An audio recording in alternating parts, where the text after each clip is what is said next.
warahmatullahi wabarakatuh. Kami kelompok 12 akan mempresentasikan materi tentang hadis mardud, hadis makbul, hadis mu'annan, dan juga hadis mu'an'an. Saya sebagai pemateri pertama akan mempresentasikan tentang hadis mardud. Hadis mardud menurut bahasa yaitu yang ditolak, yang diterima, yang tidak diterima. Sedangkan menurut muhadisin, hadis mardud ialah hadis yang tidak terdapat di dalamnya hadis makbul. Sebagaimana telah ditetapkan jumhur ulama untuk mewajibkan menerima hadis-hadis makbul, maka sebaliknya setiap hadis yang mardud tidak boleh diterima dan tidak boleh diamalkan atau harus ditolak. Yang termasuk hadis mardud adalah semua hadis yang telah dihukumi dhaif atau lemah. Hadis mardud yaitu hadis yang tertolak pengalamannya sebab tidak memenuhi salah satu syarat diterimanya hadis sebagai hujjah. Dalam pembagiannya, hadis mardud sendiri terbagi menjadi dua kelompok, yaitu hadis dhaif dan juga maudhu. Mengenai faktor penyebab ditolaknya hadis dhaif, para muhadis melihatnya dari dua sisi, yaitu matan dan juga sanadnya. Dari sisi sanad, faktor penyebabnya ada dua, yaitu yang pertama mata rantainya tidak bersambung sebab ditemukan adanya seorang perawi atau lebih yang hilang atau tidak bertemu satu sama lain. Kemudian yang kedua, karena adanya cacat pada perawinya, baik dalam keadilan maupun hafalannya. Dan faktor penyebab hadis dhaif tertolak karena cacat tersebut terdapat beberapa sebab, misalnya dusta, tertuduh dusta, tidak diketahui identitas perawinya, dan juga buruk hafalannya, seperti itu. Sedangkan yang tertolak karena sanadnya digugurkan atau tidak bersambung ada tiga macam, yaitu jika yang digugurkan sanad pertama disebut hadis mu'allaq, jika yang digugurkan sanad terakhir atau sahabat, hadisnya dikenal dengan sebutan hadis mursal, jika yang tidak digugurkan atau dua atau lebih dan tidak berturut-turut disebut hadis munqati. Sedangkan dari sisi matan, sebuah hadis ditolak jika apa yang terkandung di dalamnya bertentangan dengan salah satu dari tiga hal berikut. Yang pertama, Al-Quran atau hadis mutawatir, ijma ulama, dan juga matan hadis yang lebih tinggi tingkatannya. Sekian presentasi dari saya. Materi selanjutnya akan disampaikan oleh rekan saya. Terima kasih. Baik, assalamualaikum warahmatullahi wabarakatuh. Saya Meliti Sulihah sebagai pemateri kedua. Di sini saya akan menjelaskan tentang hadis makbul.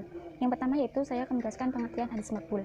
Makbul menurut bahasa adalah makud yang diambil dari musadaq yang mempunyai makna yang dibenarkan atau yang diterima. Sebagaimana pada urf yang telah menerangkan sebagaimana yang telah diterangkan di Hafiyah Ibnu Hajar al-Asqalani di dalam kitabnya Al-Maktabah. Nah, hadis makbul ini adalah hadis yang memenuhi syarat qabul, yaitu syarat-syarat diterimanya sebuah hadis sehingga dijadikan sebuah hukum. Adapun syarat-syarat tersebut adalah sebagai berikut. Yang pertama yaitu bersambung sanadnya. Nah, yang dimaksud bersambung sanadnya di sini yaitu setiap perawi hadis menerima langsung hadis tersebut dari perawi yang di atasnya atau gurunya. Nah, itu yang dimaksud dengan bersambungnya sanad. Yang kedua yaitu keadilan perawi para rawinya. Nah, apa yang dimaksud dengan keadilan adalah yang memenuhi kriteria sebagai berikut. Mana yang pertama yaitu ia harus seorang muslim. Apabila dia bukan seorang muslim, maka hadisnya tidak diterima. Jadi dapat kita simpulkan bahwa seseorang yang meriwayatkan hadis adalah seorang yang muslim. Yang kedua yaitu orang yang sudah balik ketika penyampaian hadisnya, berarti yang belum boleh menyampaikan hadisnya, dan otomatis hadisnya itu tidak bisa diterima. Dan yang ketiga yaitu berakal. Jadi hadis yang disampaikan oleh seseorang yang hilang akalnya atau tidak memiliki akal sehat, maka hadis tersebut juga tidak akan diterima hadisnya. Jadi yang menyampaikan hadis itu harus berakal sehat. Terus yang keempat yaitu selamat dari kefasikan. Nah, yang dimaksud dengan kefasikan di sini itu adalah orang yang melakukan dosa besar atau sering mengulangi atau sering terus-menerus melakukan dosa-dosa kecil. Dan yang terakhir yaitu selamat dari hilangnya muru'ah. Nah, yang dimaksud dengan muru'ah ini adalah adab yang kita jaga maka akan membawa kepada budi pekerti yang luhur. Kehilangan muru'ah adalah seperti makan sambil berjalan, makan sambil ngobrol, itu salah satu kita ketika kehilangan muru'ah. Dan syarat hadis yang ketiga yaitu kedabitan para perawinya, yaitu seorang perawi hadis yang kuat hafalannya dan tidak pelupa. Dan yang keempat adalah hendaknya hadis tersebut selamat dari syad. Nah, yang dimaksud syad di sini adalah pertentangan antara hadis yang diriwayatkan oleh seseorang yang sikoh yang adil dan kuat hafalannya dengan hadis yang diriwayatkan oleh orang yang lebih kuat lagi hafalannya. Dan yang terakhir di sini adalah hadis tersebut belum yang terakhir, masih ada yang keenam. Ini kurang sebenarnya. Di sini yang kelima adalah hadis tersebut selamat dari ilat atau penyakit. Hadis tersebut tidak terkena ilat yang membuat menjadi lemah sehingga tidak bisa diterima atau diamalkan. Jadi hadis tersebut diteliti demikian rupa agar tidak bercampur antara hadis yang kuat dan hadis yang lemah, antara hadis yang asli dan hadis yang palsu. Nah, yang ini yang terakhir yaitu adanya jalan lain yang menguatkan hadis yang lemah. Nah, hadis dhaif yang tidak parah bisa naik kepada tingkat hasan jika ada rawi lain yang lebih kuat atau sejajar dengannya ikut meriwayatkan hadis tersebut. Begitu juga jika hadis itu diriwayatkan dari jalan-jalan lain yang lebih kuat dari yang pertama atau sejajar dengan yang lain. Nah, kemudian di sini saya juga akan membahas tentang bagian-bagian dari hadis makbul. Nah, di sini hadis makbul itu terbagi menjadi dua macam, yaitu ada hadis sahih dan yang kedua adalah hadis hasan. Yang pertama yaitu hadis sahih. Nah, hadis sahih adalah hadis yang diriwayatkan oleh rawi yang adil, sempurna ingatannya, sanadnya bersambung-sambung, tidak kenal ilat dan tidak janggal atau syad. Nah, di sini hadis sahih itu terbagi menjadi dua kelompok atau dua macam, yaitu yang pertama adalah hadis sahih li dzati dan hadis sahih li ghairi. Yang pertama yaitu hadis sahih li dzati. Hadis sahih li dzati adalah hadis yang memenuhi syarat-syarat hadis sahih secara maksimal, yaitu hadis yang dinukilkan atau diriwayatkan oleh rawi yang adil, sempurna ingatannya, sanadnya bersambung-sambung, tidak ilat dan tidak janggal. Sebagai contoh yaitu hadis sahih li dzati adalah sebagai berikut. Bismillahirrahmanirrahim. Hadatsana Abdullah bin Yusufa qala akhbarana Maliku an abni Sihabin an Muhammad bin Jubair bin Mut'imin an abihi qala sami'tu Rasulullah sallallahu alaihi wasallam qara'a fil maghribi bil tu'ri, yang artinya telah menceritakan kepada kami Abdullah bin Yusuf, ia berkata telah mengabarkan kepada kami Malik dan Ibnu Syihab dari Muhammad bin Jubair bin Mut'ami dari ayahnya, ia berkata, aku pernah mendengar Rasulullah SAW membaca dalam sholat maghrib surat At-Tur. Hadis riwayat Bukhari, kitab Adzan. Analisis dari terhadap hadis tersebut adalah satu, sanadnya bersambung karena semua rawi dan hadisnya tersebut mendengar dari gurunya. Yang kedua, semua rawi pada hadis tersebut dobit. Adapun sifat-sifat para rawi hadis tersebut menurut para ulama ad-jarhu wa ta'dri sebagai berikut. Abdullah bin Yusuf adalah thiqat mutakin. Malik bin Anas, imam hafiz. Ibnu Syihab az-Zuhri adalah ahli fikih dan hafiz. Muhammad bin Jubair adalah thiqat, dan yang terakhir adalah Jubair bin Mut'imi adalah sahabat. Nah, yang ketiga adalah tidak syad karena tidak ada pertentangan dengan hadis yang lebih kuat serta tidak cacat hadis tersebut. Nah, itu tadi contoh dari hadis sahih li dzati. Dan yang kedua yaitu hadis sahih li ghairi. Nah, hadis sahih li ghairi ini adalah hadis yang tidak memenuhi syarat-syarat hadis sahih secara sempurna atau hadis yang kesahihannya adalah ada faktor lain karena tidak memenuhi syarat secara maksimal. Yang contohnya itu yaitu hadis Bukhari dari Ubay bin Al-Abbas bin Sahal dari ayahnya Abbas dan neneknya Sahal. Katanya, konon Rasulullah mempunyai seekor kuda, ditaruh di kandang kami yang diberi nama Al-Luhaif. Analisis dari hadis tersebut adalah Ubay bin Al-Abbas oleh Ahmad, Ibnu Ma'in, dan Al-Nas'i dianggap rawi yang kurang baik hafalannya. Oleh karena itu, hadis tersebut derajatnya Hasan lidhati. Tetapi oleh karena hadis Ubay tersebut mempunyai mutabi yang diriwayatkan oleh Abdul Muhaimin, maka naiklah derajatnya dari Hasan lidhati menjadi Sahih li ghairi. Nah, yang tadi adalah macam-macam atau bagian dari hadis sahih. Ringkasan hadis adalah hadis yang berkumpul dari 5 syarat, yaitu 1 bersambung-sambung sanadnya karena hadis munaki, mu'alam, mu'alak, dan mudara tidak dikaitkan mutasil. 2 sejahtera dari keganjalan, tidak berlawanan dengan riwayat yang lebih rajin. Yang ketiga adalah sejahtera dari ilat, dan semua perawinya adil, dan semua perawinya dhabit. Kemudian yaitu hadis hasan.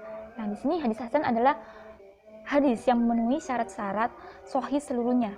Hanya saja pada perawinya tingkat kedabitannya lebih rendah dibandingkan kedabitan para perawi hadis sahih. Meskipun tingkat hafalan perawinya berada di bawah perawi hadis sahih, tetapi tidak jatuh kepada derajat perawi hadis dhaif, seperti sering lupa dan sebagainya. Pembagian hadis hasan. Nah, sama dengan hadis sahih, di sini hadis hasan juga dibagi menjadi 2, yaitu hadis hasan lidzati dan hadis hasan li ghairi. Nah, hadis hasan li ghairi adalah hadis yang dinukilkan oleh seorang adil tetapi tidak begitu kuat ingatannya, sanadnya bersambung dan tidak terdapat ilat serta kejanggalan pada matanya. Sebagai contoh yaitu Bismillahirrahmanirrahim.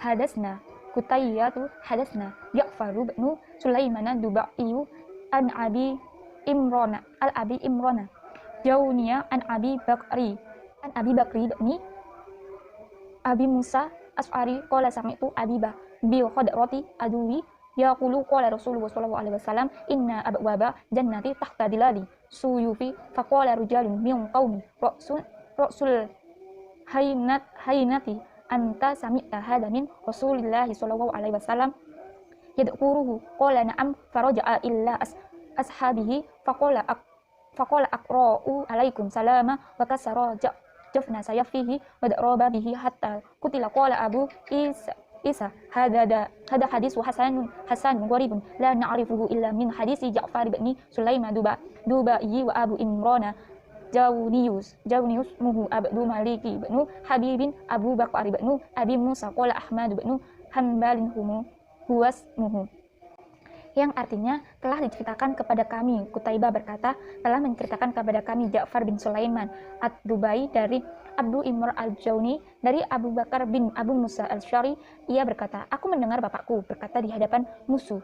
Rasulullah SAW bersabda, sesungguhnya pintu-pintu surga berada di bawah naungan pedang. Lalu ada seorang laki-laki buruk keadaannya berkata, apakah kamu benar-benar mendengar hadis dari Rasulullah SAW yang menyebutnya? Bapakku menjawab, ya. Laki-laki itu kemudian kembali kepada para sahabat dan berkata, aku ucapkan salam perpisahan kepada kalian. Kemudian orang itu memecahkan sarung pedangnya dan berperang hingga terbunuh. Abu Isa berkata, hadis ini derajatnya Hasan Gharib. Kami tidak mengetahui kecuali dari hadis Ja'far bin Sulaiman Ad-Dubai, Abu Imran al-Jauni nama aslinya adalah Abdul Malik bin Habib, dan Abu Bakar adalah ibnu anak Abu Musa. Ahmad bin Hanbal berkata itu adalah nama dia. Menurut analisisnya itu Mahmud Ahtalan adalah hadis di atas berkualitas hasan karena para rawinya terpercaya thiqat kecuali Ja'far bin Sulaiman Ad-Dubai. Karena itulah hadis tersebut tidak mencapai hadis sahih. Terkait rawinya yang satu ini, Ibnu Hajar al-Asqalani berkomentar, hadis yang disampaikan baik penilaian Ibnu Hajar ini menunjukkan bahwa hadis ini berkualitas hasan. Dan yang kedua yaitu hadis hasan li ghairi. Hadis hasan li ghairi adalah hadis yang di dalamnya terdapat perawi mastur yang belum tegas kualitasnya, tetapi bukan perawinya yang pelupa atau sering melakukan kesalahan dalam riwayatnya. Juga bukan sebab lain yang dapat menyebabkan tergolong fasik. Dengan syarat mendapatkan pengukuhan dari perawi lain yang mutabar, baik berkasus mutabi, juga bukan sebab lain yang dapat menyebabkan tergolong fasik dengan syarat mendapatkan pengukuhan dari riwayat lain yang mutabar, baik berstatus mutabi'i maupun syahid. Nah, untuk contoh hadis li ghairi ini yaitu sebagai berikut. Bismillahirrahmanirrahim. Hadatsana Syu'batu an Asim bin Ubaidillah qala sami'tu Abdullah bin Amir bin Rabi'ah an abihi anna ra'ata min bani Fazarata tazawwajat ala na'laini faqala Rasulullah sallallahu alaihi wasallam arraditi min nafsiki wa maliki bi na'lain qalat na'am qala fa ajruhu. Riwayat Tirmidzi. Nah, arti dari hadis Hasan di Qorin adalah hadis yang diriwayatkan oleh Tirmidzi dan dihasankan melalui jalur Suba dari Asim bin Ubaidillah dan Abdullah bin Amr bin Rabi'ah dari bapaknya bahwasanya seorang wanita dari Bani Fazaroh dinikahi dengan mahar 2 buah sandal. Berkata Rasulullah SAW, apakah engkau ridho atas dirimu dan hartamu dengan 2 buah sandal? Ia menjawab, ya, maka beliau pun membolehkannya. Nah, dalam kasus tersebut, terdapat jalur lain dari Umar, Abu Hurairah, Aisyah, dan Abu Haddad. Asim merupakan rawi do'if karena buruk hafalannya, namun Tirmidzi menghasankan hadis tersebut karena adanya riwayat dari jalur lain. Kira-kira begitu teman-teman penjelasan saya mengenai hadis makbul yang membahas tentang hadis sahih dan hadis hasan. Sekian dari saya, terima kasih. Assalamualaikum warahmatullahi wabarakatuh. Assalamualaikum warahmatullahi wabarakatuh. Baik, saya akan menjelaskan tentang hadis mu'an'an. Pengertian hadis mu'an'an menurut istilah mu'an'an ialah perkataan si rawi fulan dari si fulan. Ahli hadis mengatakan pengertian menurut istilah yakni hadis yang diriwayatkan dengan memakai perkataan fulanin dari si fulan dengan tidak disebut perkataan itu menceritakan atau menggambarkan atau mendengar. Hukum hadis mu'an'an. Untuk mengetahui hukum hadis mu'an'an, para ulama telah berpendapat yang bermuara pada 2 pernyataan. Yang pertama termasuk hadis muqatti atau terputus sampai jelas-jelas tersambung, dan yang benar dan pendapatnya bisa diamalkan adalah pendapat jamhur dari pakar hadis, fikih, dan ahli usul bahwa hadis mu'an'an itu muttasil atau bersambung asalkan memenuhi beberapa syarat. Mereka sepakat dengan 2 buah syarat, akan tetapi berbeda pendapat terhadap syarat-syarat yang lainnya. 2 buah persyaratannya yang mereka sepakati menurut Imam Muslim yang harus ada adalah hadis mu'an'an itu bukan termasuk hadis mudallas dan memungkinkan mereka untuk saling bertemu, yang bertemunya si mu'an'in dengan orang yang menjadi an'annya.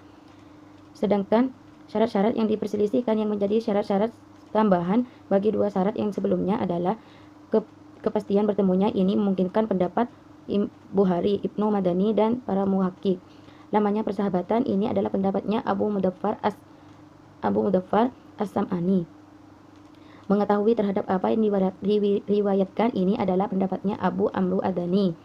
Syarat-syarat yang ditentukan oleh Imam Bukhari, Ali bin Al-Madani, dan sejumlah ahli hadis lainnya antara lain syarat-syarat yang ditentukan oleh sebelumnya ahli hadis lain antara lain perawi harus mempunyai sifat adalah, dan perawi harus terdapat hubungan guru murid, dan artinya kedua harus pernah bertemu. Perawi bukan termasuk mudallis, dan syarat-syarat yang ditentukan oleh Imam Muslim antara lain perawi harus mempunyai sifat adalah, dan perawi bukan termasuk mudallis, dan hubungan antara yang diriwayatkan hadis cukup dengan hidup dalam satu masa dan itu dimungkinkan untuk bertemu. Sekian dari saya. Wassalamualaikum warahmatullahi wabarakatuh. Assalamualaikum warahmatullahi wabarakatuh. Nama saya Nurul Aini, NIM 040. Di sini saya akan menjelaskan tentang hadis mu'an'an. Pengertian hadis mu'an'an adalah hadis yang redaksi sanadnya terdapat kata anna atau hadis yang diriwayatkan dengan menggunakan lafaz anna yang memiliki arti sesungguhnya atau bahwa. Definisi hadis mu'an'an. Menurut bahasa, hadis mu'an'an merupakan isim maf'ul dari kata anna yang berarti sesungguhnya. Menurut istilah, hadis mu'an'an merupakan pernyataan si rawi yang telah menceritakan kepadaku si fulan, sesungguhnya fulan telah berkata. Hukum hadis mu'annan. Yang pertama, hadis mu'annan dapat dikatakan hadis muttasil atau sambung sanadnya jika sudah memenuhi syarat sebagaimana hadis mu'annan. Ini merupakan pendapat Imam Malik dan jumhurul hadis. Yang kedua, hadis mu'annan termasuk dalam kategori hadis munqati sampai terdapat kejelasan bahwa murid telah mendengar. Tokoh dari pendapat ini adalah Al-Bardaji. Contoh hadis mu'annan: Inna fulana ibna fulani kola, inna fulana ibnu fulani kola, inna Rasulullah sallallahu alaihi wasallam yakulu. Artinya, sesungguhnya Fulan bin Fulan berkata, sesungguhnya Fulan bin Fulan berkata bahwa Rasulullah SAW bersabda. Catatan, kualitas riwayat hadis dengan kalimat an atau anna masih harus diteliti dan ditelaah kembali sebagaimana syarat-syaratnya yang telah dijelaskan di atas. Berbeda dengan riwayat hadis hadatsana adana ajbazna akhbarona dan sebagainya. Sekian dari penjelasan saya.